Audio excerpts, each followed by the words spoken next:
architect Tumkur was a co-founder of Architecture Lab alongside Kishore Pandit, contributes invaluable expertise in sustainable planning, urban design, and international projects to the firm. With over 20 years in the field, Viju previously served as an associate at FXFO WLE, a prominent New York-based architecture, planning, and urban design firm. There, he spearheaded the design for numerous large-scale planning and urban projects, notably crafting the master plan for the 500-acre Hunters Point Southern York, Dubai waterfront, East Beach in Queens, and Turn Landing waterfront in Elizabeth, New York.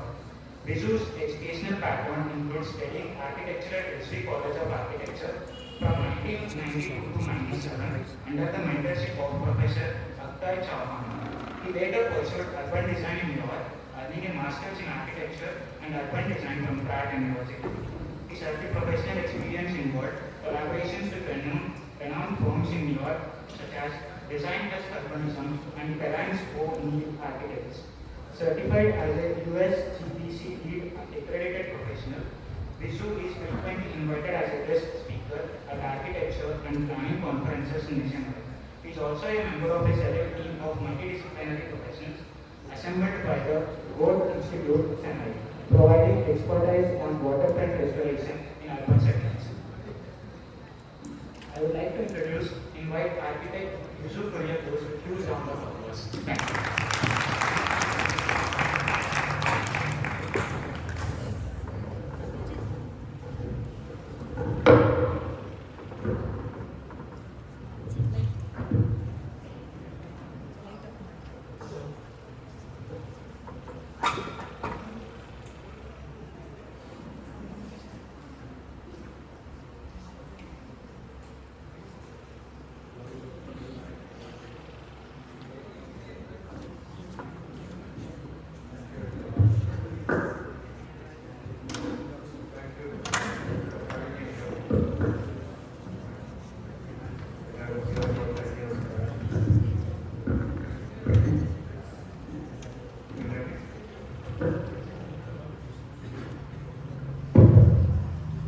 Thank you for having me here. It's wonderful to be back.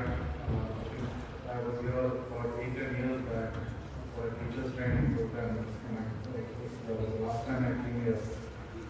So it's good to be back. I made Raksha's presentation. Probably catch up later and share some of the pain you'll go through as practices of architecture. I titled it Defending Density, and this is an issue that we deal with our practice, and something which is very close to our heart, something which we continue to struggle, continue to kind of look to resolve. Challenges and opportunities practicing in urban India. And so our work is a response to the context that we practice in. And that's why I titled it Challenges and Opportunities. Because in many sense, I spent the early part of my career, about 10 years in New York, and when I came back, I realized soon enough that urban India offers one of the biggest laboratories for urban explorations. And I don't think working in many parts of the world in different cities, I was able to kind of work in a much more complex context than urban India, and that is also because of the kind of diversity we have, the kind of challenges we face. But it also comes with tremendous amount of opportunities. So it also comes with tremendous amount of opportunities, and I always quote this wonderful thing that in a book called Power of the Limits, Rochi has written. He talks about the power of the limits. And he says that with our fascination with invention, we often forget about the power of the limits. And so every time we practice or do a project in urban India, in an urban context, I realize the kind of the challenges that we face, but along with those challenges, the kind of opportunities that we get as well. Because if you want to be a creative person and if you want to kind of do your creative thinking, there is no better place than the most limiting context. And so, you know, a lot of our work is a response to that limiting context. And I'll take you through the presentation, some of the context, how we see the context that we practice. And when I talk about context, I'm not talking about the site context per se. I'm also talking about the socio-economic and cultural context that we practice in. What is the context within which we practice and how do you respond to that context? The socio-economic and political context that we live in today pose many challenges at us, which deeply impact the long-term sustainability of our cities. In times of pervasive digitalization, migration, climate crisis, and increasing social divisions and inequality, the creation of places to meet the other has become one of the most crucial tasks for us as architects. Particularly in the Indian context, where the increasing population densities are rendering land as a very scarce resource. New configurations of public spaces and buildings are required to facilitate intergenerational dialogue between different people, genders, and cultures, while also addressing concerns of environment and equity. How can architecture be a facilitator and generator of a culture of openness and inclusion, creating permeable enclaves as real social condensers and putting sustainable solutions into action? To what extent can a building extend beyond its notion of an object by itself and address the issues of a fragmented social life? And so what is that context within which we practice? And this is something that I often talk about. India is the most populous country in the world, and we have more number of people in our country than any parts of the world. And if you look at the statistics, in the middle it says that by 2050, about 70% of world's population is expected to live in urban areas. But for me, what is even more interesting is the next one. It says that India has a global land share of about 2.5%, while it has a global population share of about 18%. Which means that we have a very unfair share of land compared to the rest of the world. Which also means that we believe very strongly within the studio that unless we talk about density, unless we tackle the issue of density, we really can't talk about sustainability because they are very closely knit in the context that we practice in today.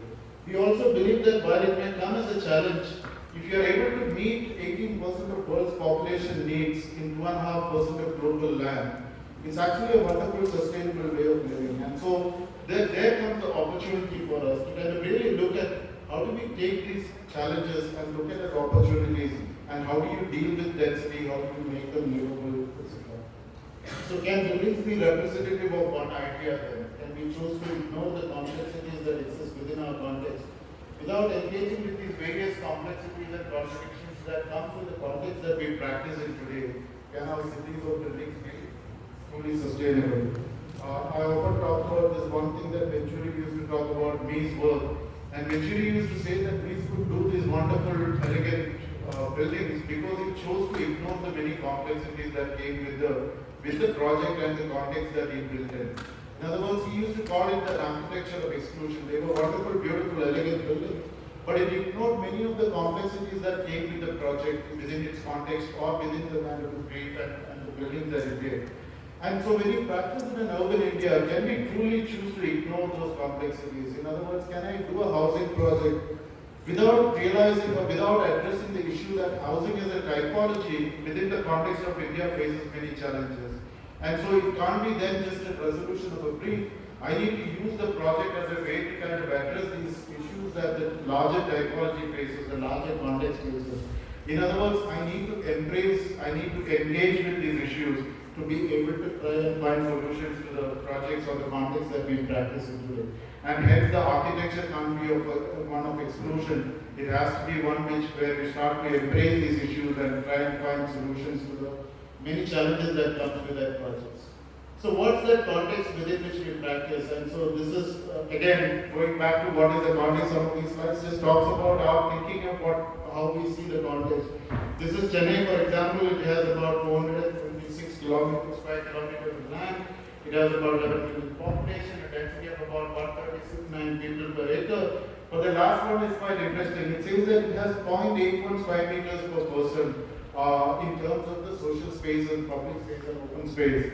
And so, if you look at the statistics, the World Health Organization, WHO says that one needs about a minimum of about 9 square meters per person to be able to live in a city. Korea talks about 22 square meters per person. While if you take a city like Chennai, it has 0.81 square meters per person. And so if you look at across our country, except for Bangalore and Delhi, which traditionally had large swaths of open space, you look at Mumbai, you still have a similar kind of statistics, about 1.2 square meters per person.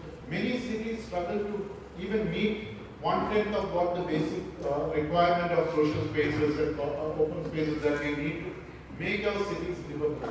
And so that is the context that we practice in. So how do you engage with that context?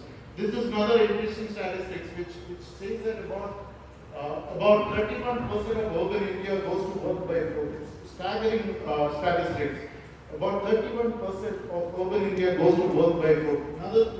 Another 18% of urban India goes to work by bicycle. In other words, over 50% of urban India goes to work either by bicycles or by foot. In other words, without any non-motorized transit. And take another 20% which is used for two-wheelers. Almost 70% of the urban India goes to work by either foot, bicycle or two-wheelers. And hence we design our cities for the cars. And so this is again another context which we practice in. And these are also the statistics which in some sense makes our cities sustainable today, because unfortunately we are a poor country in many sense. We continue to look at methods or ways to kind of serve our needs in terms of going by foot, etc. As we get more and more richer, we start to get more and more dependent on the cars unless we improve our social infrastructure, unless we improve our public infrastructure. So it's very important that as we grow as a nation, we also build and work towards the social infrastructure so that our cities become more and more livable and doesn't become more and more unsustainable. So, as a practice, we are engaged. We look at all of these aspects at different scales. We work with a corporation. We do a lot of public projects now. We engage in a lot of housing work. We do a lot of institutional work, a lot of large-scale planning, urban design work. So, as a practice, we engage with all of these scales of architecture and planning. And in the process, we try to kind of address, touch upon all of these issues in a different way. This is about 3 years back, we were appointed by the Corporation of Chennai to look at the entire Adayar neighborhood in Chennai, to look at creating public spaces and pedestrian-friendly spaces. And if you look at it, that's the larger context. That's the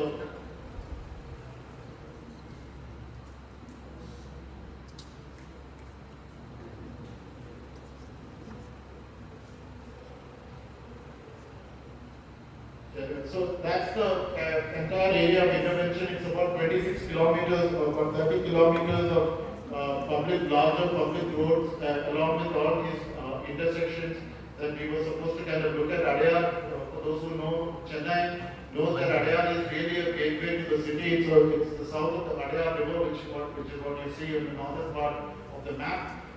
It is both a portal and a neighborhood. In other words, it's a gateway to the city, but it's also a wonderful neighborhood to live in. And so we realize that if we have to kind of engage in the larger neighborhood, we have to look at all of this in these 5 principles in terms of environment, in terms of mobility, in terms of livability, inclusivity, and functionality. And so we started analyzing the entire neighborhood within these parameters. And what is also unique about Adayar is that it's truly a neighborhood of streets. While Chennai has a larger the green cover of about 15%, Adayar as a neighborhood has almost double of that tree cover. It has about 30% tree cover compared to the rest of the city, which has only 15% of tree cover. So it's truly a neighborhood of trees. And so these are some of the aspects that we built in as we look to kind of design more and more streets or make it more pedestrian friendly, and also create public spaces. You can see those 3 streets that we are intervening. All of them we are looking to almost double or even more than that in terms of the number of the trees. We can continue to keep that character in place. So these are the 3 streets we are currently working on. One is the Taluka Office Road, which is the road which connects the Governor's Bungalow with the new metro station, which is called the Rinamont Station. It's a 1 kilometer stretch, which is right now part of the highways. Then we are looking at Gandhipatam Road and the West Canal Bank Road and the East Canal Bank Road, which is a narrow neighborhood street within a low-income housing. So all of these streets have different relationship to the city. All of them have different character, and so hence when we looked at each one of them, we looked to kind of create a different kind of character, different kind of place. Of course, working within what exists within each of those streets. So one is, we called it the People's Place. The one in front of the Governor's Bungalow is a larger gateway to the city. The one next to the low-income houses, we called it the Living Street, where we looked at the street more as an extension of their unit. The living room, the street actually is the living room for them because their units are so small that all the life happens on the street. So we looked at both these streets completely differently. This is the Taluk Office Road. That's an image of the road which is right now. So you can see, like any typical urban Indian road, you will see that it is completely dominated by cars, and you will see hardly any pedestrian infrastructure for people to walk. And so the streets are filled with conflicts. And towards the Governor's Bungalow, where there are not much pedestrians because of security reasons, you will actually start to see a lot of trees emerging. You will start to see a lot of sidewalks emerging, but there are no people there. And so these are the kind of contradictions that we deal with when we engage with our city. So you can see that's where the most of the people are, but there are no sidewalks there. And as we go down that street is where the Governor's Bungalow is, where the sidewalk starts to emerge. And so this is an image looking down into the Governor's Bungalow from the street. There are only 4 lanes right now designated for vehicular movement, but because the rest of the roads are lying as asphalt, the rest of the road is also living in a very conflicted zone. So you can see beyond that 4 lanes, you will see car parking, you will see people walking, all kinds of activities. It's what we call as a conflict zone. But you don't really need that for the vehicular movement. And so we started mapping the street. We started mapping the number of vehicles that passes through it. Like I said, completely dominated by the vehicles, although there is maybe 50 times more pedestrians in that road. Because of the sheer scale of the vehicles, the vehicles started dominating these streets. So we started mapping all of that. Then we started mapping the many activities that happens on that street. There is a court, court there which creates a lot of activities when the court is in session. There's a bus stop there. So there are multiple places within that larger place, within that street, different activities. There's a church, there's a temple, there's a mosque. All of them within 100 meters from each other, within the sidewalk on that street. All of them generate activities. All of them brings in character to that street. So how do you kind of design this street and still build up, take all of these characters, all of these placemaking things, and continue to keep them and engage with that. And you can see that they are wonderful places for people to congregate. It becomes pause points within that street, etc. So, and this is towards the Governor's Bungalow. You can see nice, pretty sidewalks and trees, but no people.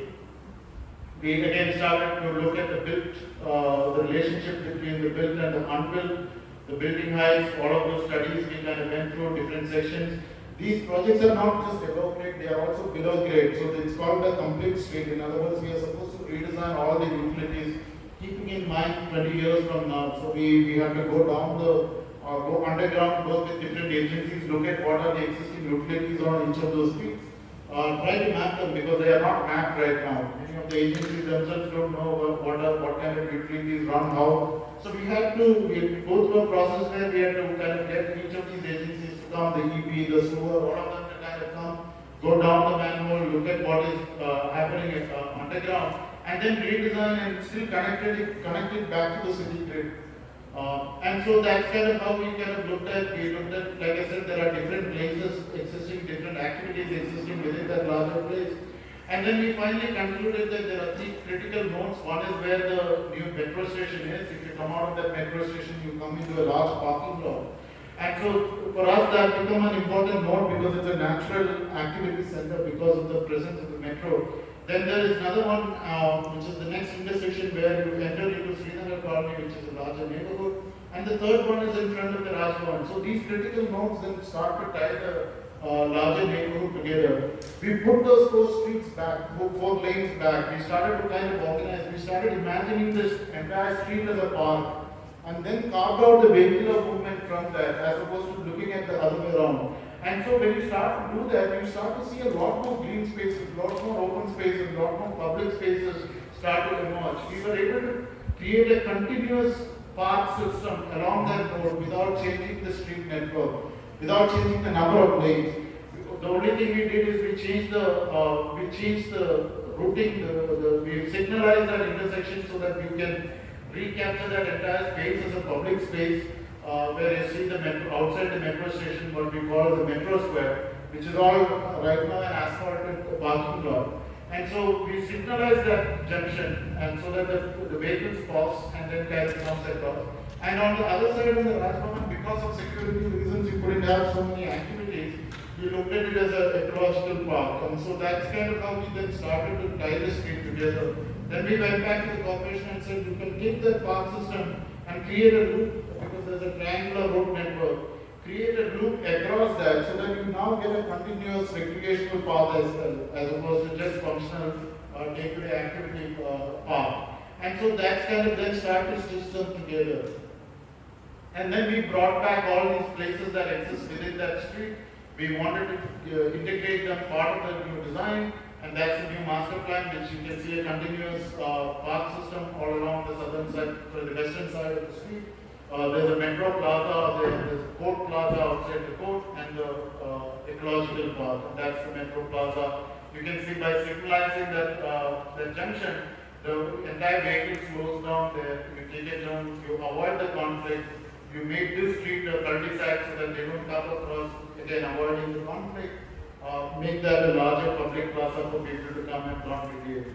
And then create a continuous park system with bicycles, running tracks, playgrounds for a lot of the slum developments on the western side of that street. We integrated playgrounds for the kids who live in those low-income neighborhoods.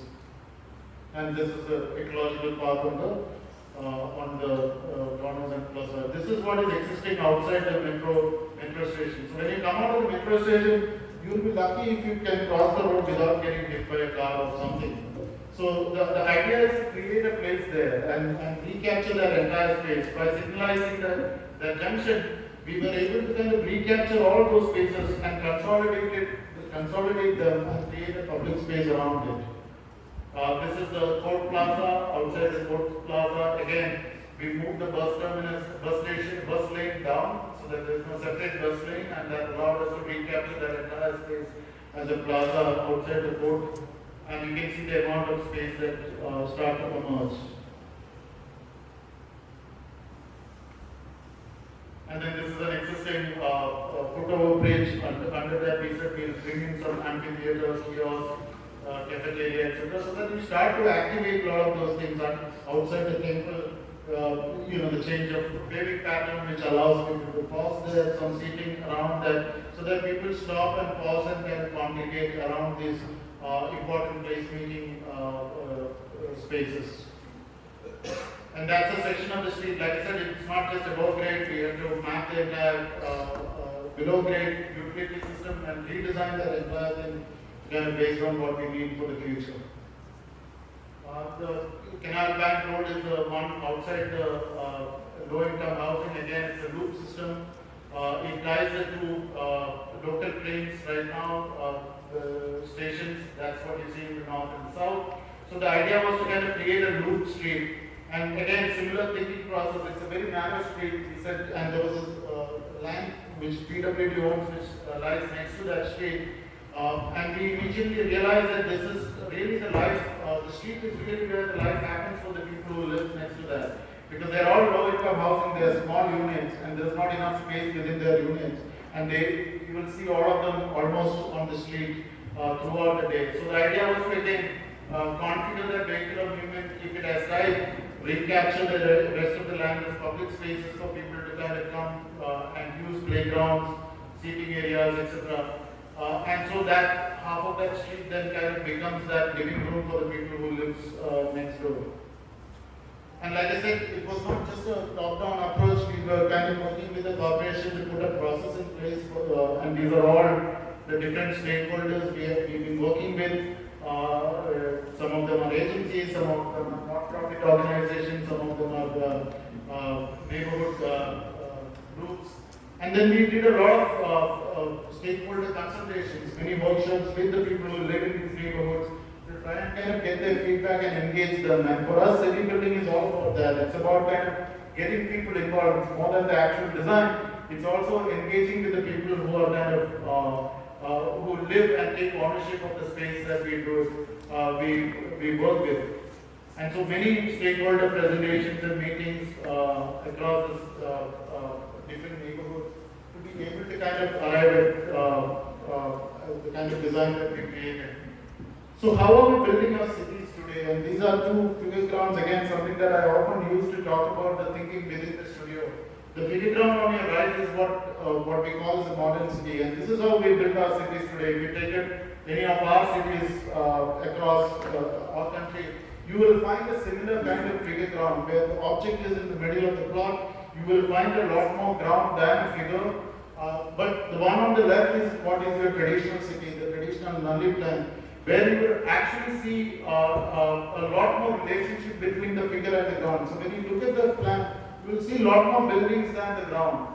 But to me, it is not just a figure ground diagram, it's also a sustainability diagram, because it's also a city of memory, city of culture. Every time you remove one building from that context, you will start to see that context altering, and you will start to see the change in the character of that place. And that's how close the relationship between the figure and the ground in a traditional Nalli plan. While if you look at the modern city, you can continue to remove as many buildings as possible and put it back, and you will see that the ground is not changing, and that's because of the way our building regulations are written and how we're building our cities today. Again, what is the context that we practice in today? And it's very important to understand for us as a practice to understand what is the context that we practice in today. This is a close-up of a single city block within comparing to the traditional city and a modern city. So in a traditional city, you often find a building built to the periphery of the plot. In other words, the building regulations allows to take density much more easily. You build the density on the larger part of the site, and you will see a courtyard emerging in the middle of the plot. While in a modern city, we say that you leave the setback and you build the building or put the density in the smaller part of your plot. In other words, every time you leave the setback, you often find that your site has become, say, 60% of what it is actually. And so the pressure on the density is a lot more in the way we are building our modern city. But what is also crucial is that if you look at the traditional city building block, you will actually find a private space, a semi-public space, which is what you see as a courtyard, and a public space, which is your pedestrian or the edge where you negotiate with the city. While if you look at the modern city, that semi-public space is now comes to the periphery as in the form of setbacks, and you often find that setbacks are taken over by cars, fire driveways, etc. And that this is a section of that same diagram. On a traditional city, you will find that courtyard in the middle. You will find a private space, a semi-public space, and a public space. And what a configuration like this does is that it has a much more closer relationship to the city. And to me, a sustainable city is the one that starts to create or work around these collective realm between the public realm, the private realm, and the semi-public realm. When you start to merge all of them, it starts to become a sustainable city. While if you look at how we are building our cities today, you have your private space. When you come down, that setback, which is a semi-public space, you often find that is also taken over by private cars. And then when you come onto the road, because there is no building which activates that road, you will find that our public realm, which is the public street, also start to behave like a private street. It is also taken over by cars. In other words, we continue to create and build our cities as if they are a collection of private realms. And that's how we live today. I stay in my apartment, I take my car, go to work, and then I come back to my home at the end of the day, and there is no third space where I start to kind of make that relationship to that city. And in the process, you start to kind of break away your sense of identity, sense of place with the city that you live in today. And if you start to extrapolate that, which is what becomes a city, you will see that our city becomes a collection of real estate plots. And so you continue to repeat that, and the idiotic nature is that you will continue to build a fire driveway around every building. And so if that compound wall is not there, one fire driveway can serve both the buildings, and the rest of the spaces can be captured as public realm. But the way we build, we continue to build our cities as asphalt cities, and continue to build a city of objects, and where that semi-public space or third space that existed in a traditional figure ground completely vanishing from our context. And with that vanishing of the context, we are also losing our connect with the cities, our sense of identity with the cities, and sense of place with the cities. Traditionally, when you migrate to Mumbai, nobody migrates to a city for living. People migrate to a city for work, and then that city becomes home for them. And the way it becomes home for you is also through this kind of spaces that the city offers you. And so when you traditionally migrate to Bombay, you become a Mumbaiker. You go to New York, you become a New Yorker. And so what used to happen is that even if once I become a Mumbaiker, which means that I have a sense of place, I have a connect, it becomes a home for me. Even if I lose a job in Mumbai, I tend to look for another job within that city.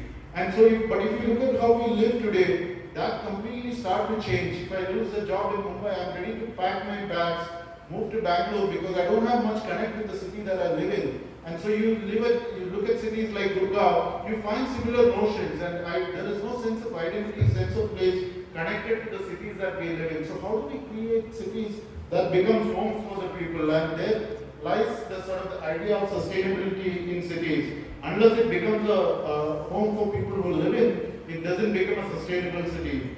And so when we started practice, early in the practice itself, we realized that we have to mediate between these two cities. The city of objects, which is what we built through our modern cities, our building regulations kind of forces us in many ways to kind of build a city of objects, but also mediate it with the city of people, which is what your traditional Nali plan is.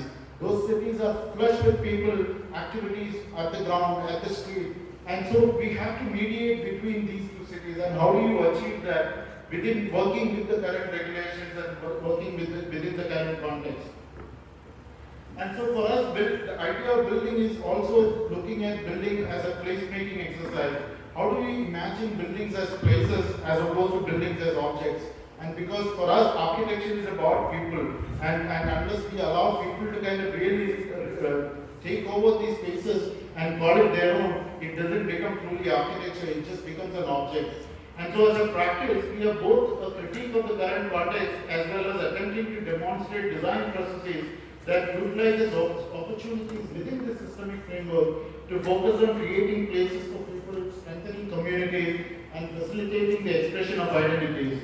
The act of building is viewed as an inquiry into placemaking, a spatial manifestation of movement, memories, and life patterns. And so these are a set of projects that we've been working for the past 10 years within a campus in Chennai called Crescent University. We started with the School of Aeronautics, which is what is on the left. Then we did the School of Life Sciences. Then we recently completed the School of Architecture. And then we're also designing the Student Activity Center within the campus. So when we got this project, it became a wonderful opportunity for us to kind of explore some of these notions. How do we look at buildings as places?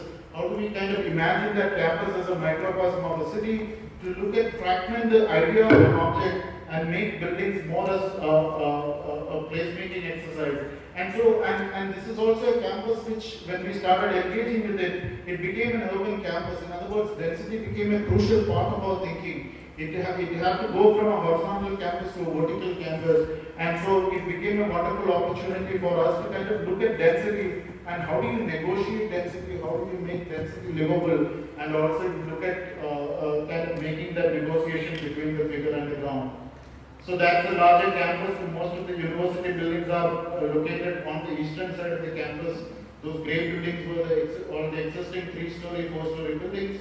The site which is identified there is our first building, which is the School of Aeronautics, where you can see when we started working in, we start to negotiate that. In that section, you will start to see that negotiation between the figure and the ground, where the campus comes and flows into the building. And you will also start to see the emergence of the traditional section in that building, where you start to find that courtyard, that three states of identities. What is my private space? What is my semi-public space? In this case, what is my identity as a student who occupies that School of Aeronautics, and what is my public space, which is my identity as a student as part of the larger campus, larger present campus. And you will start to see the emergence of the hierarchy of those three spaces coming back in terms of private, semi-public and public realm, and thereby start to create a sense of identity and sense of belonging for the students who occupy that campus. And that's kind of how the building looks when it is complete. The entire building is lifted up, the ground becomes very porous. Again, because it was a fairly large building, 180,000 square feet built, we wanted to make sure that the students who occupy these spaces are comfortable with the scale of the building, and so the ground becomes very porous in a way that it welcomes people into the building. And you will see that people then start to engage with that space in a very informal way, and through that they start to take ownership of that space and they start to engage with that space, and thereby creating that sense of identity and belonging for the people who occupy that spaces. The idea of making density lighter by kind of allowing the sensors, we go all our sensors in terms of to connect with the sky, allowing the wind to kind of flow through the building because it is a very porous building.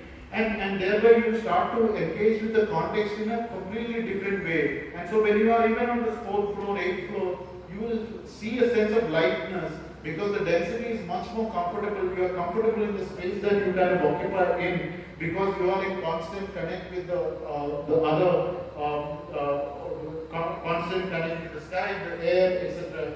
All the other things which go other sensors. This is the School of Life Sciences, which was an extension of an existing 4-story building. It's a smaller building, so we realized that we couldn't kind of do the kind of spaces we created in the School of Aeronautics.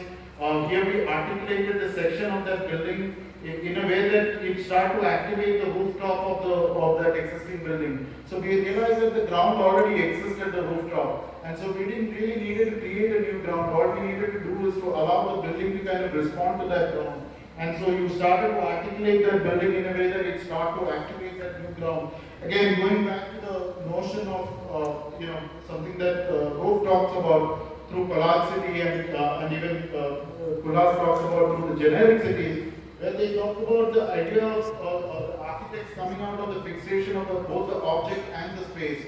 And Roof talks about it, that architects have to come out of this fixation, that the large swaths of open space or large swaths of large buildings will start to kind of create the kind of identity and sense of place. And he was challenging, in some sense, the notion of the tower and the park that Corbusier always talked about. And Rove used to say that in the coming decades, you will not have the kind of land that you have to kind of create the large swaths of open spaces. And hence you need to create a dialogue between the sort of the figure and the ground.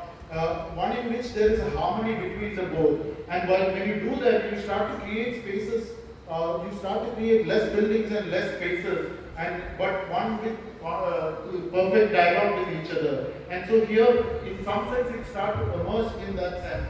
The ground already exists in the rooftop of that. All we needed to do is to kind of allow the building to respond to it in a way that it starts to then activate that space, and that space then becomes a wonderful public space for the people to occupy. So you can see the section of the building, a very simple building. The section starts to kind of articulate that idea. At the 3rd floor, it starts to make its connect to the existing buildings. This is the School of Architecture which we recently completed within the campus. Again, a very tight site. You can see that within that large campus, it's a very tight linear site. How do we create the kind of spaces that we need to create in an architecture school? We also designed the student activity center or the canteen along with it. So you can see every time we did a building, we were looking at to kind of stitch it back to the context. So there was no master plan for the campus. But over the period of time, each building sort of contributed to the kind of activation of the ground, and thereby the campus started to emerge every time a building is built in that campus. So here again, it's at the end of the main street. The building is lifted up so that you start to kind of allow that figure to, or the ground to kind of emerge. So we realize that when you work in a challenging context, we have to look at new models of figure-ground relationship. You have to look at new models of development. Because the traditional figure ground no more exists within our building regulations. So how do we reimagine that ground which is lost because of the way our building regulations are written? So here again we started with an atrium. We realized that atrium doesn't create the kind of connect across that long linear site and the building. And so what we did is we started to carve out, imagine this courtyard in a section as opposed to a plan. So you will see that that courtyard start to emerge, that ground start to emerge in its section, and this is what, when I talked about opportunities that are limiting context present, for us the fascinating part is also when you work within that limiting context, you also start to imagine new ways of looking at similar things. And so we are reimagining that figure-ground relationship in a way that you can then now respond to the new building the kind of building regulations we have, and in the notion of sort of the object cities, and try and break them and reimagine them for people to kind of take over those buildings and those spaces. So here the courtyard emerges in its section and not in its plan. And you start to see, as opposed to an open design, you start to see an open design relationship between the figure and the ground. And over the years we realized that when you work in a climate like Chennai, it's actually a wonderful way to kind of create spaces, because the building is always shaded as long as you orient it towards the wind and allow the wind to kind of come through the building. So you can occupy that space when it rains. Of course it gets wet in the peripheries, but you still be in a veranda where you are protected in that space. You can be in that space throughout the day, irrespective of the harsh sun, because you are always protected. The building acts as an umbrella. So you start to kind of reimagine that figure-ground relationship, where the ground is actually within the figure, as opposed to traditionally where the ground and the figure acted differently. And these are just some of the three-dimensional diagrams where we kind of carve out. So you can see that space is then, or that courtyard is carved with that building. So it's not just the building is carved out, one of the wings then we cantilever over the other one, because to protect that space from the southern sun. So this entire wing cantilever was almost 8 feet to protect that space, so that it shifted down. And then the larger programs comes and plugs in, the larger studios comes and plugs into that space where the site allows us to have more density. And so the composition is derived from, in some sense, the geometry of the site as well. And these are the diagrams where you can see that figure-ground relationship of different levels. It starts to stagger the courtyard. Every floor has a courtyard, which then makes its relationship to the next scale, which is your semi-public space, and then it comes down and becomes a campus space. So the ground is open, becomes a thoroughfare in many sense. A typical floor plan, of course, the courtyard shifts every floor. And the language also starts to represent that idea. The building starts to kind of represent or kind of that space in its section and in its language. And thereby you start to see people celebrating being in that school. And so this courtyard becomes a wonderful space when there is semester and juries, workshops. This space becomes a wonderful congregation space, even though it's a high density urban campus. That's kind of how that space looks. Again, a very porous building, there are no doors, locks in the campus, it's open, it becomes a thoroughfare, it welcomes you, you come out of the 7th floor, you are in connect with the context, you experience the rain, you experience the wind. It becomes very lighter, because even when you are always in connect with your context and connect with the larger campus, and through that you start to kind of create a sense of identity and sense of place, and these places then becomes wonderful places to create memories over the years. That's the fit cantilever wing. And then, like we saw in that street, within that large place, there are multiple smaller places. So you start to create those smaller spaces within that larger place to create to bring down the scale of intimacy as well.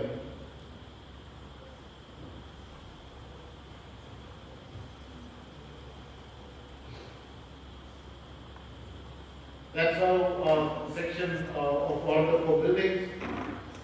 Our thinking in architecture parallels our thinking about cities. It becomes important to negotiate between the private trend of the building and its role in the street and the neighborhood as a means to strengthen community and local identities. Ideas of multiplicity in use, intensive typology mixes, and reconfigured spatial interdependencies needs to be pushed to new boundaries. We believe that the process of design must embrace and acknowledge all the complexities of the context and allow the building to truly become an extension of the city. Irrespective of the scale of the building and the nature of its ownership, the act of building collectively becomes the act of shaping our cities. And so for the past 7-8 years, we've been involved with a lot of housing projects, and housing becomes a crucial part of our here now. And early part of our career, in the first 5-6 years, we completely avoided doing any housing. And we realized that as we are also urban designers and planners, and we realized that if you truly want to change our cities and want to engage with our cities, we have to engage with the most critical typology that happens within our cities, which is housing, which is where the sort of the citizenship is defined, sense of identity is defined, sense of place is defined. And so we realize that as challenging as it may be, we can't get away from addressing this issue and engaging with this particular typology. Housing is a precondition both for work and for leisure. More than any other item of consumption, housing structures the way that individuals interact with others, with communities and with wider collectives. No other modern commodity is as important for organizing citizenship, work, identity, solidarity, and politics. Housing at many levels is under attack today. It is caught within a number of simultaneous social conflicts. There is a conflict between housing as lived social space and housing as an instrument for profit making. The conflict between housing as home and housing as real estate. And this is the conflict that we deal with today. Because even as we ourselves as architects, when we start to go by housing, the first thing in today's context we think is how much will it appreciate. And so housing as a real estate has become a crucial part of people's thinking in today's economic context that we practice in. And because of that thinking, over the years that housing, there is a certain kind of housing crisis that crept into the way we design our buildings today. And that is the crisis of citizenship. We still believe that it's within the hands of architects to kind of try and negotiate this and resolve this idea of housing as a home, and how do we create home for people who occupy the building. So hence, there are 3 types of housing crisis that I often talk about. The real housing crisis is the one which is always there for decades, which is the fact that about 330 million households looking for housing across the globe, which is over 1 billion people. And then there is a second housing crisis, which is what happened in 2008, which is what we call, what we think is the real housing, which is actually not the real housing crisis. In 2008, we had lack of access to cash, and hence, because of the economic context that we live in today, it became a crisis, housing crisis, and we today call that the biggest housing crisis. And there is a third housing crisis, which is the crisis of citizenship, which is also a result, like I said earlier, result of the sort of the economic context that we live in, which is the kind of sense of identity that we create for the people who live in those spaces. And this is again something Korea used to say, that with urbanization, architects have a larger role to play in conceptualizing new growth options. There is much more to housing than building houses. The room is only one element in a whole system of spaces which a family needs in order to live in a city. And so when we design housing today, that one floor plan becomes so sacrosanct, and unfortunately that's how we design our buildings today. We design the perfect unit plan, and then we extrapolate and we kind of we stack them up and we call it housing. And what Korea says is that a unit is only one small component of what you need to live in a city. There's a lot more spaces that you need to kind of create or in order to live in a city. And he argues for this kind of a statistic.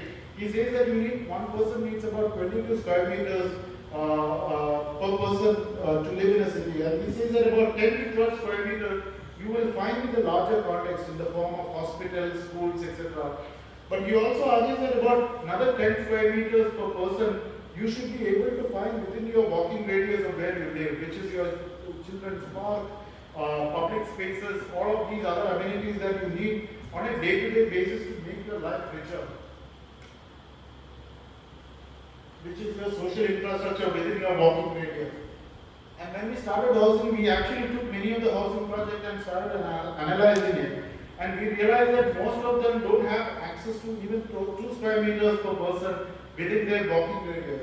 And that's because if you look at our building regulations, it's not written on density, it's written on the land.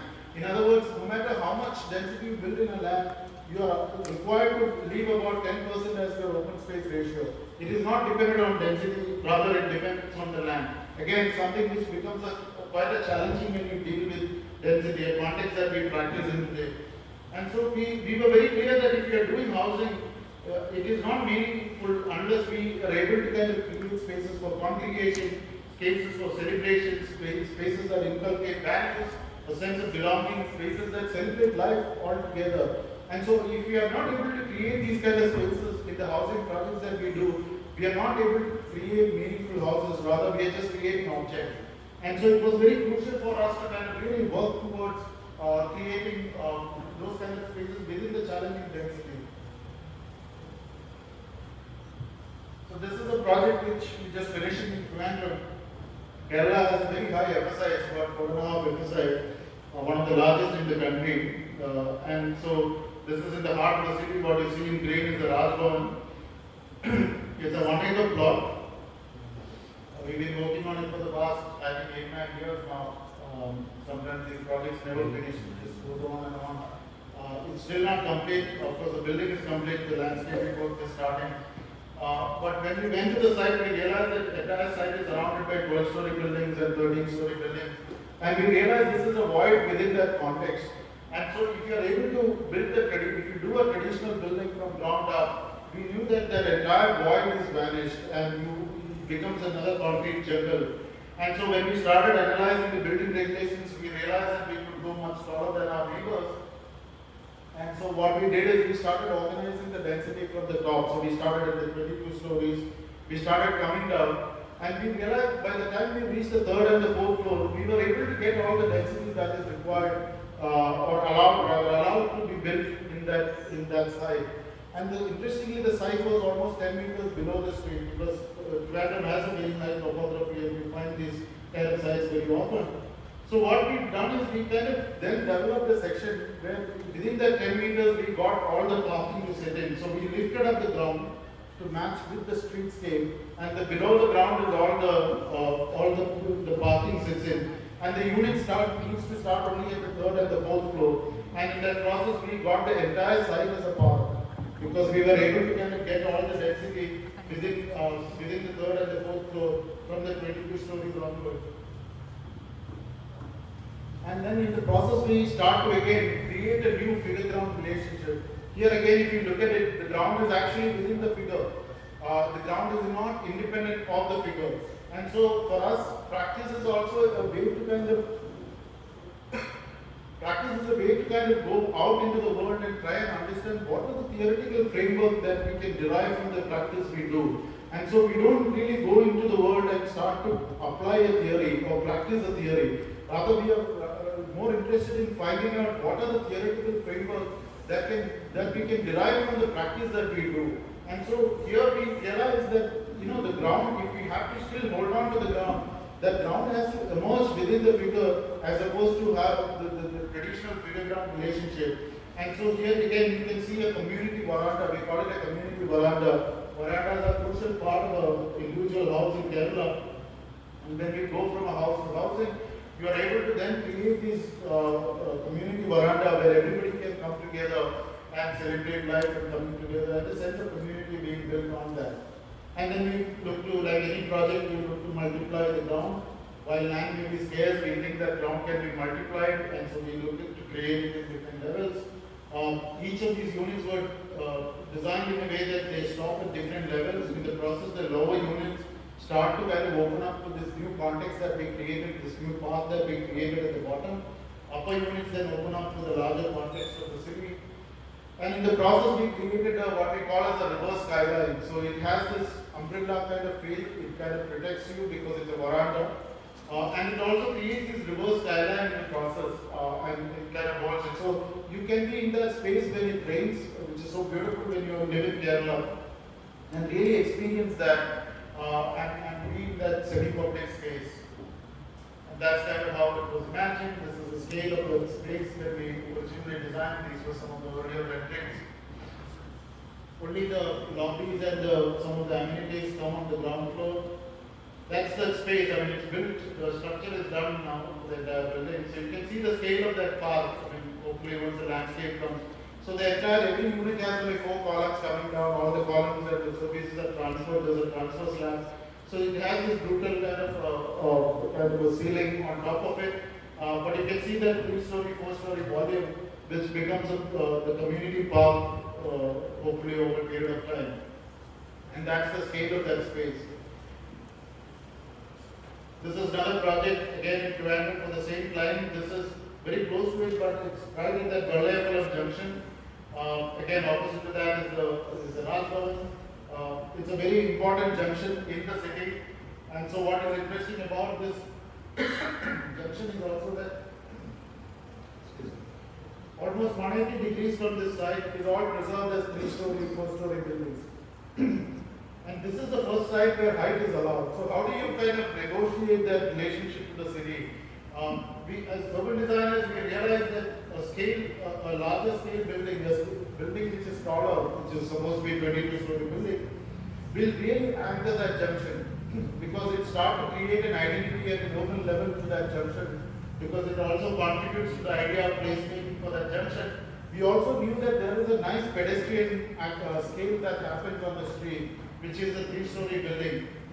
And so how do you negotiate both these scales when you start to kind of design a building like that? So like I said, we knew immediately that scale will really anchor that junction. It brings in an identity for that larger Garlayapalam junction, which is what's happening today. If you go there, you will see that the building really becomes a marker for that junction. So at an urban design level, the junction gets strengthened and create a much better place-making exercise for that junction. But also there is this 3-story scale or a 4-story scale, pedestrian scale that happens along the streetscape, and the streetscape is quite active and people are very comfortable walking around that scale.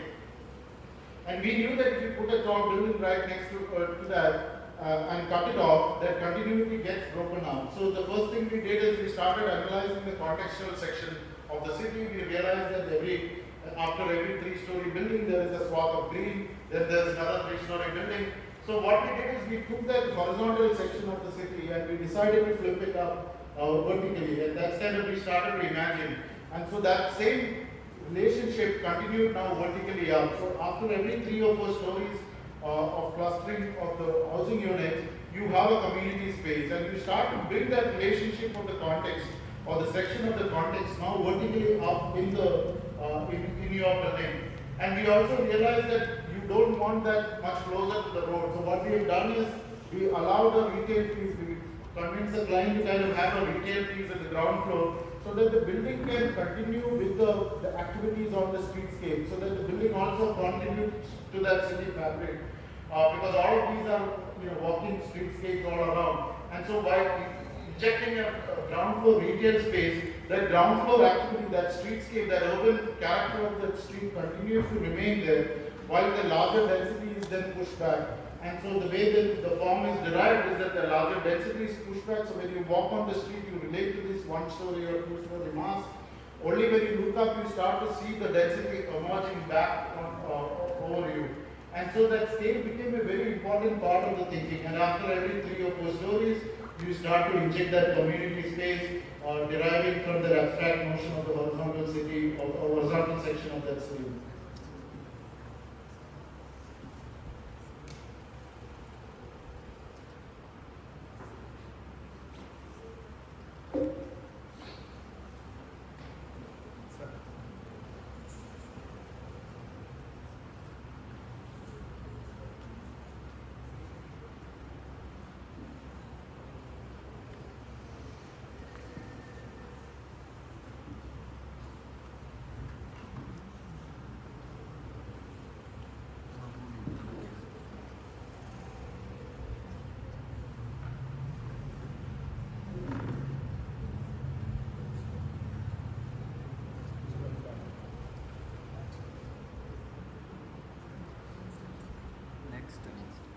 Next.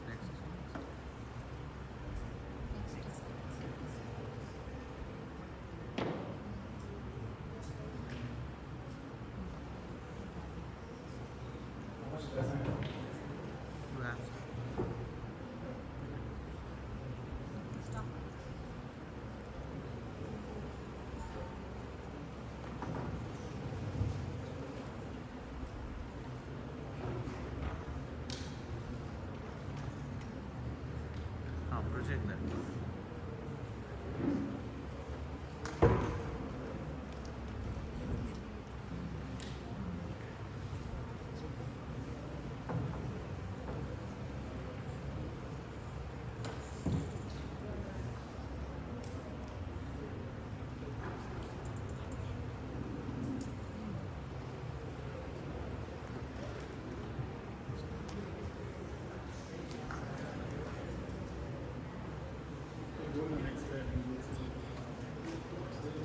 Next slide.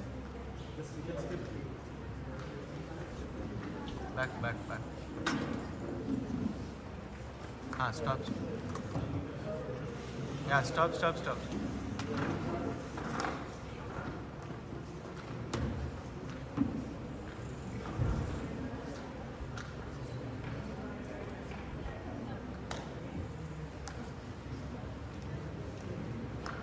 You can see how the programs have been organized in that.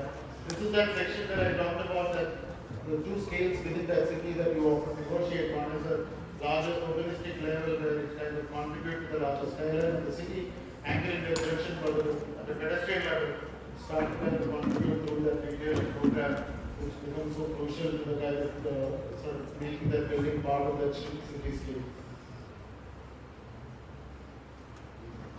This was an early picture of the building. It's complete now. So it's kind of how so that's the retail place. It's taken over by Starbucks now. Kind of opens up in the larger context. And you can see from the junction, the buildings start to really anchor that junction, and it becomes a wonderful place of identification for the larger junction itself. So you can see these housing clusters that float above each other. But when you walk on the street, you only relate to this 1-story, 2-story. So the idea of making density livable in terms of scaling, comfort, identities, etc. But at the same time, use buildings as a way to kind of create a sense of space and sense of identity for the people who occupy. This is another project in Bangalore, again a housing project in CV Nagar. You go to the site, you see this beautiful banyan tree and the rain trees on the side. How do you negotiate density in a site like this? It becomes extremely challenging. You start to imagine like this, but then you realize you have to put 2.5 FSI onto that site, a 12-story building into that building. And how do you then start to negotiate that? A lot of the thinking comes from the way you plan that site. And so we started mapping all the trees, and then we started carving the building around those trees, so that we start to kind of protect these larger trees. Some of the trees were transplanted because we created a green zone on the northern side. And the rest is all kind of preserved there and allowed the building to then just cover around that building. And it's not just the idea of just preserving the building. How do you make that preserving the trees?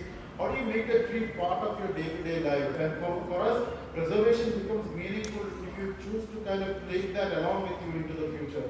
Because it's the idea of preservation is like that. The idea of progress itself is that what do I choose to kind of take along with me as I progress or towards the future?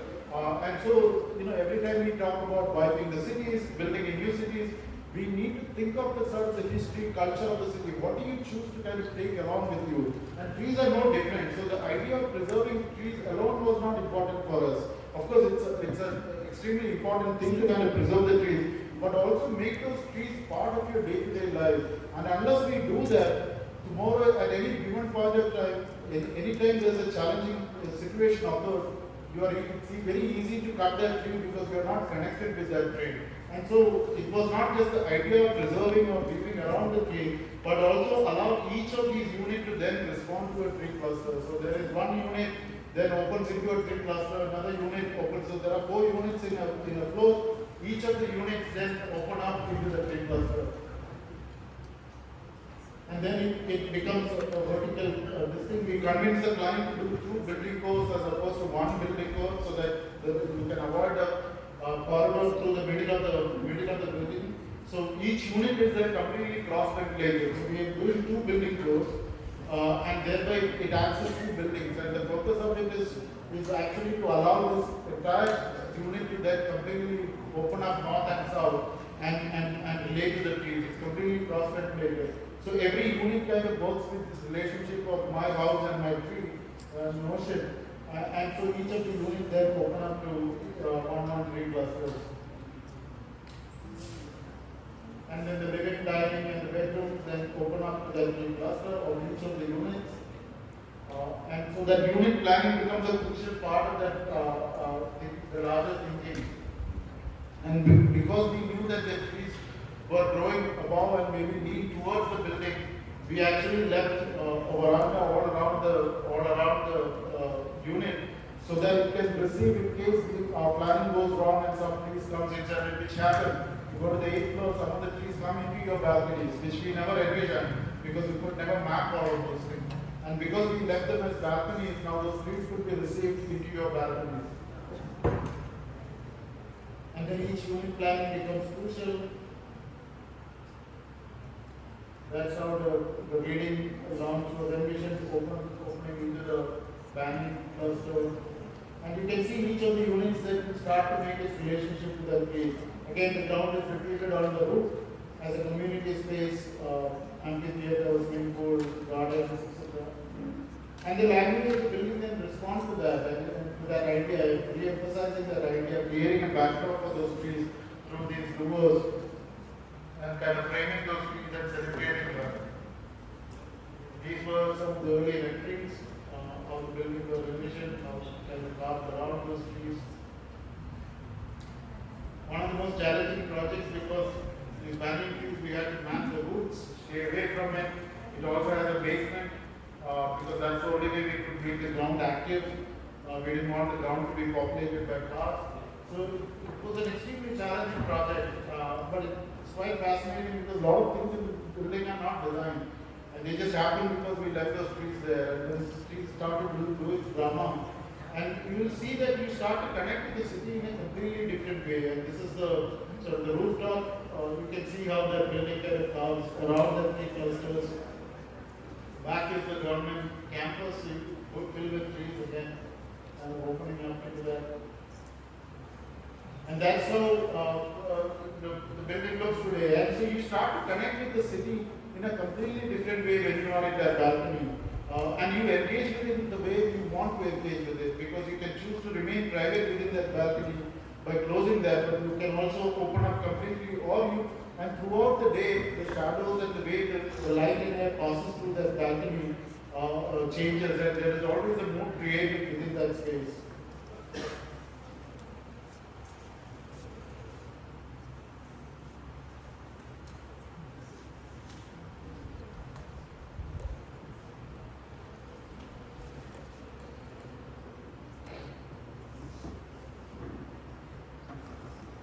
You can see the balconies, how it becomes an extremely intimate space, and you start to connect with the city through these multiple layers that sort of come in the way, and through that you start to filter the light, the air, all of that through that, and you start to control the kind of shadow that comes into those spaces.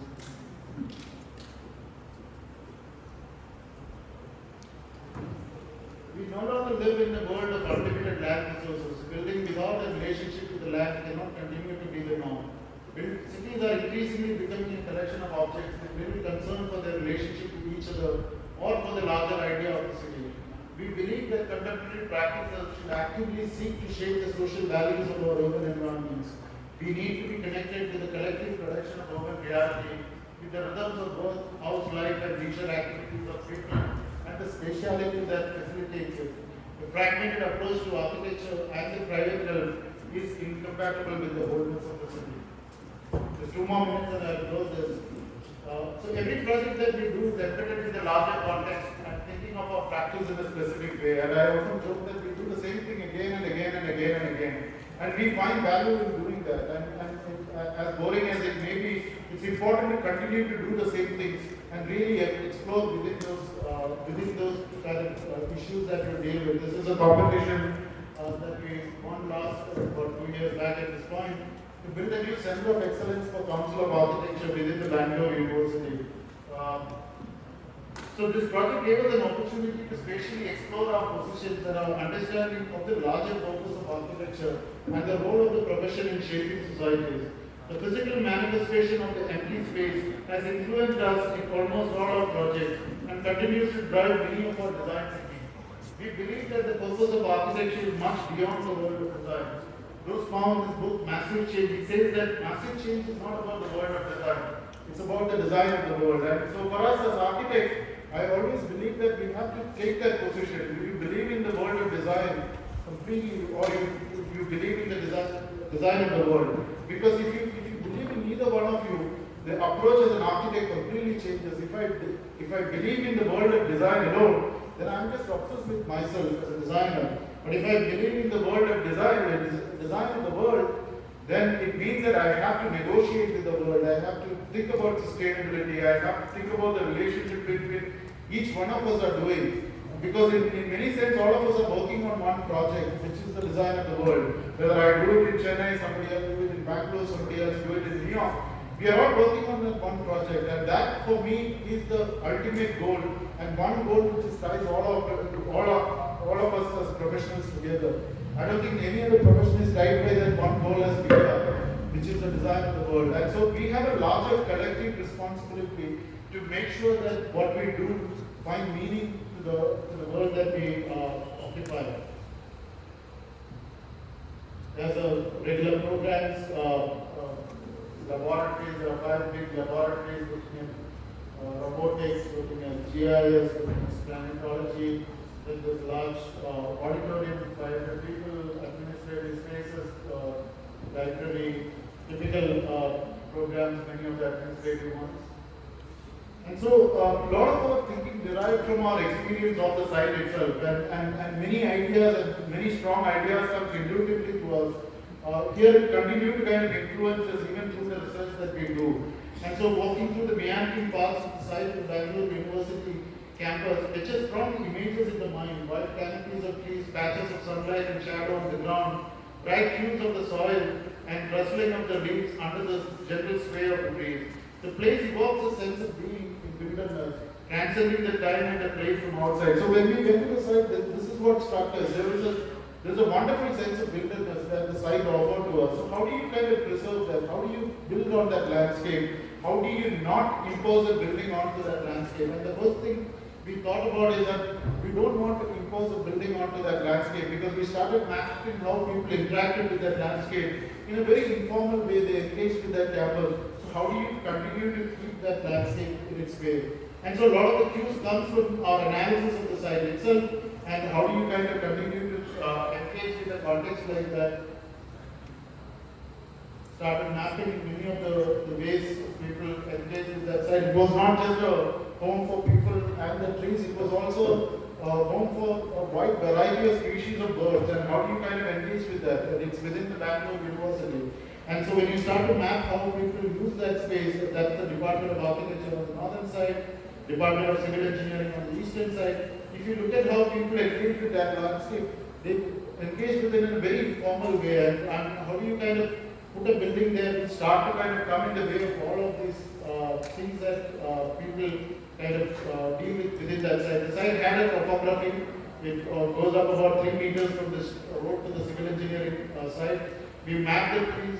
We were looking at the trees, and we knew that the auditorium is a big program which will come in the way of creating any sense of place. So what we've done is we kind of identified the site where there were not trees, which is the middle of the site, unfortunately. We had to sink it in a little bit so that we can continue to kind of keep the contextual relationship, the relationship to the land as it is. So we sunk that in. We created an amphitheater on top of that auditorium. It's as if you dug it, you put it, and you put the context, the landscape back the way it was. And then we started to then informally organize these programs on the ground floor. The ground floor becomes again very porous. It became a wonderful opportunity for us to kind of demonstrate what is the role of architects and architecture in the larger society. Why do we need compound walls? Why can't we allow these buildings to then kind of come and engage with them? So these buildings, so what we were doing is placing these spaces very carefully in the landscape so that we don't disturb the flow of the landscape itself. Rather, you, through the placement of this building, you start to create a pause within that landscape. So while you walk through that landscape, these buildings offers a little pause in that landscape, and that pause then becomes the place for people to congregate. And that's kind of how we imagine. And so the ground floor programs are very loosely organized. There are workshops. It can become multiple. It can take up multiple functions. The amphitheater, which is the roof of the auditorium below, becomes a congregation space. And this porous brick box kind of sits on top of it, again connecting to that landscape. You know, the ground becomes largely about the stone because the landscape changes over the seasons from the red to the green. And so we wanted a neutral background to that. So the ground is largely all stone, and on the top is this brick which kind of creates a porous jali, which again connects you to the larger context in all directions. and the jali offers shade, especially on the western side. And the sections start to kind of reflect that. So the structural grid is also designed in a way that the ground floor remains independent of the larger structural grid of the building, and they kind of emphasize on the same design thinking and spatial thinking. And that's the section of the building, again, an extremely simple approach where you continue to kind of keep that landscape flow through the spaces. The building becomes very porous. It's very carefully, very sensitively engaged with that ground in the way it doesn't disturb, while it just organizes, create a pause for people to kind of congregate. And then it just becomes a celebration of that empty space, and you know, we're very deeply influenced by the writings of Korea and the works of Korea, where you continue to see how he deals with spaces and empty spaces. And what we try to do here is to kind of really organize those spaces and create a series of thresholds through which you start to kind of pause and create a porous building. A sense of freedom and a sense of space comes into it.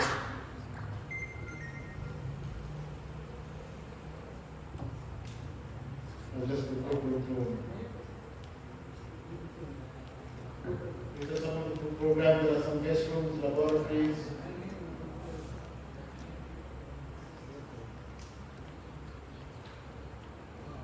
There are some changes to the design, of course, because the building is now going into approval, but conceptually remains the same. That's the section where you can see that porous jali kind of coming outside.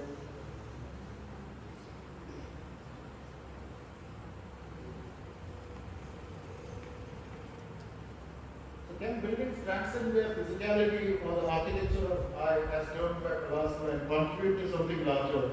Buildings are more than just a functionality. They must also be a deliberate expression of the aspirations and experiences of the designer and the user and their relationship to the world around them. For us, the act of buildings becomes an inquiry into creating places for people, spatial manifestation, movement, memories, and life patterns. It's a social act that must hold some meaning. We look at buildings as an opportunity to transform and mediate the context of the place, creating a framework for new places to organically evolve, intrinsically shaped with the notions of inclusivity, porosity, openness, and democracy. End with this wonderful quote by Korea from his lecture in 83 in London. He says that we are only as big as the questions we address. And this, to my mind, is the central riveting fact of life for architects in the third world. Not the size or the value of the projects we are working on, but the nature of the questions they raise, and which we must confront, the chance to grow by the virtue of a place in the sun. Thank you.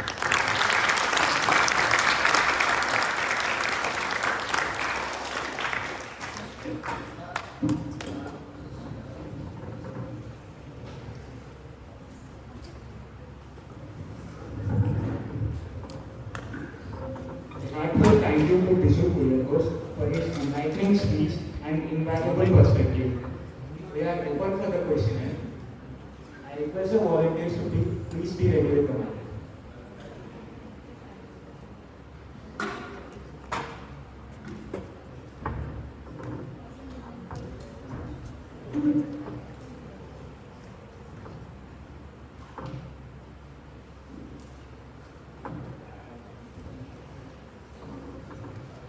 I would like to invite Dr. Naveen Kishore sir to felicitate the speaker.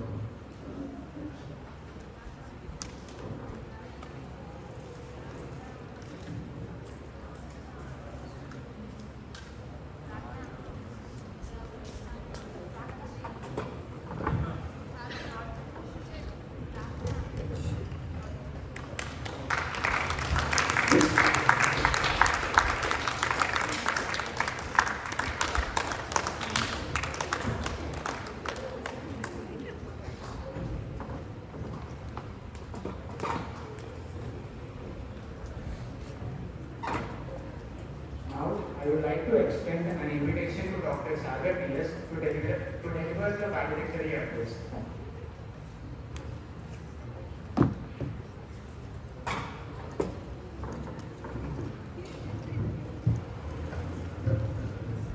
Good afternoon to all of you.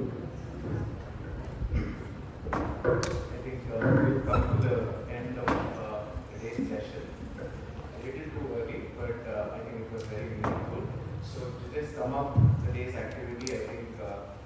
Utkram as an event. I think it was the first time we hosted as part of our annual event Rachana, which basically was limited for welcoming the new students into the college and also giving a send off for the final year students. So just inclusion of this bit of knowledge session for all of us and including other institutes and students also was something, a new initiative. It was started a couple of years ago where we used to invite one architect for the day as a chief guest and then the rest was all fun-filled day.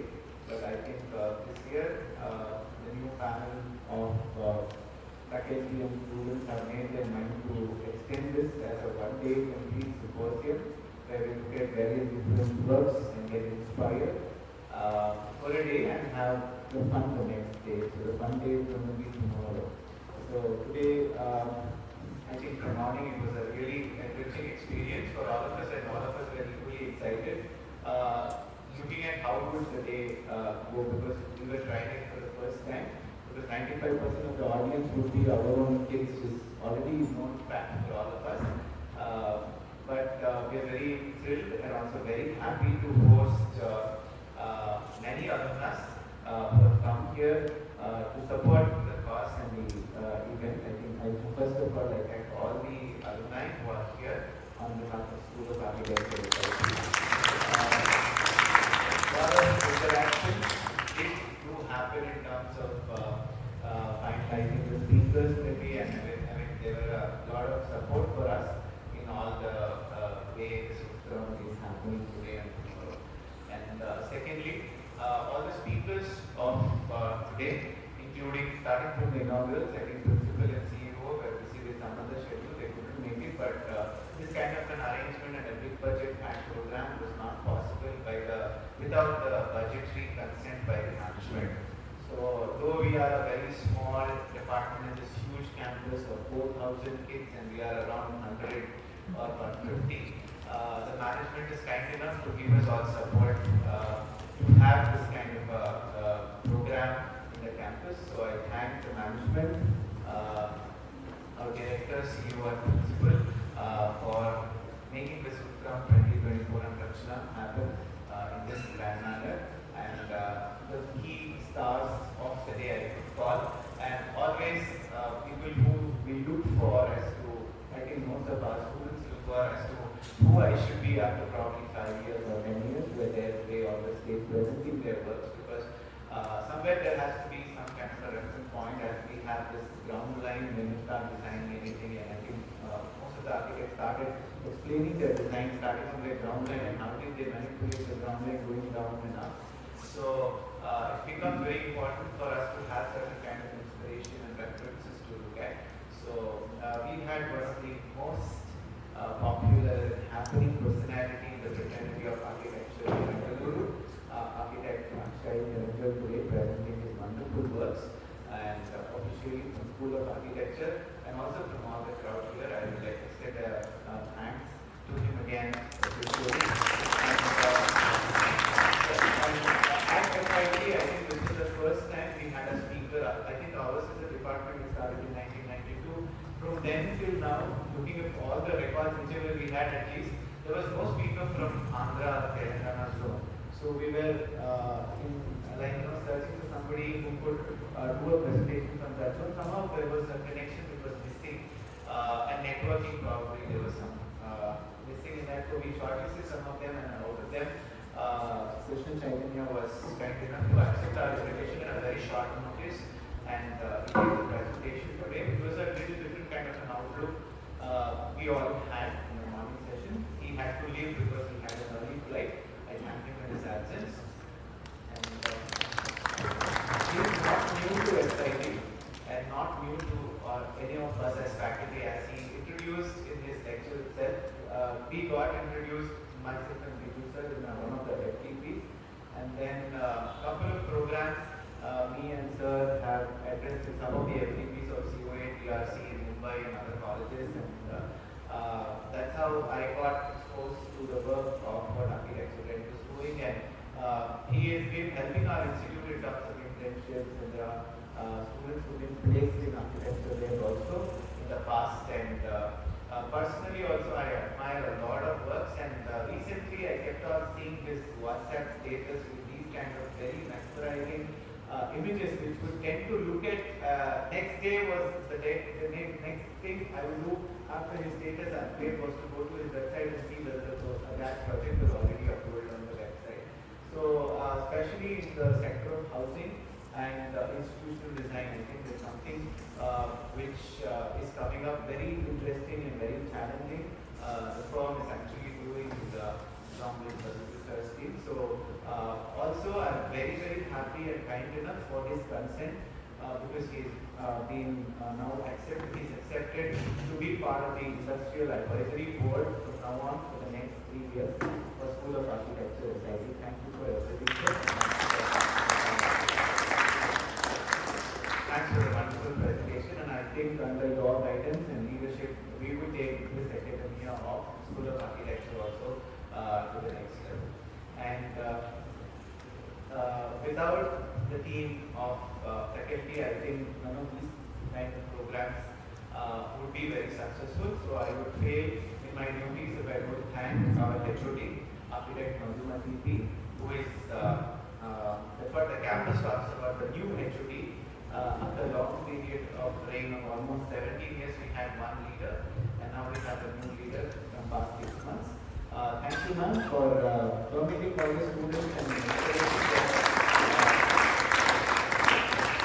encouraging their enthusiasm to do something like this. And we expect more and more such nice events from your end. Thank you so much.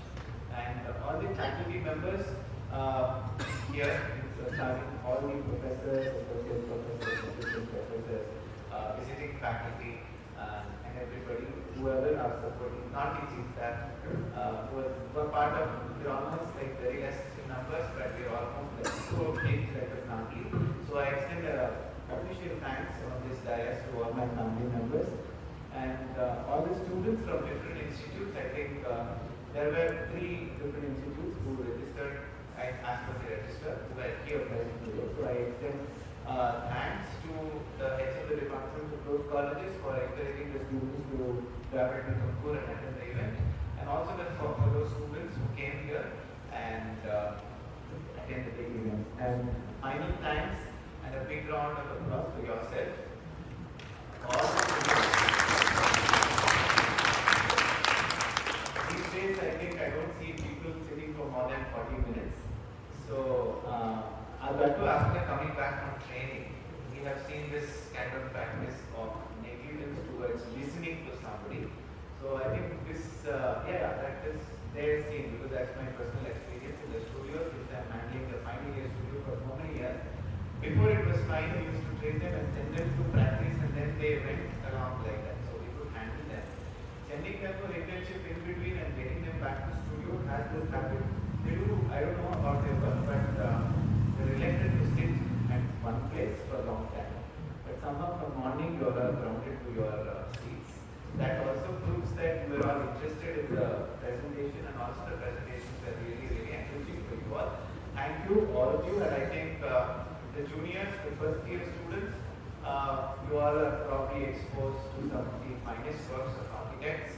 So you are still in that abstract stage of what is building, what is civil, what is sector, what is a courtyard.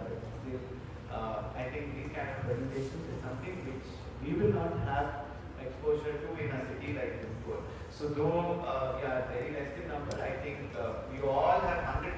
I feel that you all have grasped the content to 100%. So that would make the program more meaningful than having large huge mass and nobody listening to the presentation. And if I've left anybody, some food was given by the canteen, so the canteen and the event management, Kalalava items. Thank you for the wonderful setup which you guys have done. And also, officially on this stage, I would also like to thank all the participants of NSDC, the National Student Design Competition. Entries have come across the country. I think more than 21 entries were out of the, including our institute and out of the state. And congratulations to all the 6 entries who are from different institutes, and they are going to do their final battle tomorrow morning 10 o'clock. And the jurors are also from 3 different zones of the country. That could be possible because it is an online jury tomorrow. So we one jeweler from Delhi, one from Bhopal, and one from Pune. So I request all of you to join online tomorrow for that jewelry competition. So, which was also again a new experiment which we did, and we had a very good response to that. And School of Architecture, SIT, I think is known for its diligence and the output, and whatever we listen from the fraternity is that we are hardworking sorts, and we are not that kind of, we stand very different from the other professionals from the Tiger 1 cities. So going on and passing on these traditions also, but we also need to be updated to the current traditions. So I seek out each and every support of all the alumni whoever are here, and passing out students to be well linked and connected with us so that we can take the school to the greater heights. With this, I think we bid a bye to all of you. Coffee and tea is ready for your service. You all can have, and see you all